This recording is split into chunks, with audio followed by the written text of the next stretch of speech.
I'd probably go with increasing tax, because cost of public spending would just add angst and irritation, and it would just blow up in the government's face. You'd have probably more protests and things like that. Whereas increasing tax, you can hit the higher tax earner or higher income earners more than the lower tax, and it's something that you will never have. You'll be taken out of your wage, so once your wage comes into your account, you'll never have it. And I just think in general, it's less problematic, and an increase in tax, I mean, we're getting an increase in tax every year, but I think just in general. Okay, thanks. I'd say raise taxes because, well, just recently I was watching a documentary and they were saying that if you cut, like let's say things like home health, that you'll end up just people have to push their family members into institutions, and that's actually more expensive for the government in the long run. So if they cut things like that, they'll actually just be kind of stabbing themselves in the foot, I think so.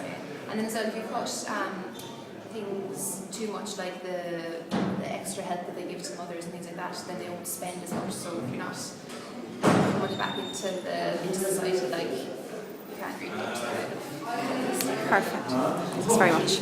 In my opinion, I think that spending cuts need to be looked at, not areas like family allowance. That's kind of a lazy choice. There are probably areas within public spending that could be looked at, but I also think that there should be some tax increases, but on the wealthier members of society, like our consultants make more than their European counterparts, and also our high-profile TV personalities like Pat Kenny and Miriam O'Callaghan. They make upwards of 500 and 700 grand a year. So if there's going to be tax cuts, I think it should be on the wealthy, and I think if there's going to be public spending cuts, it should be probably on areas that are less obvious, than hitting families.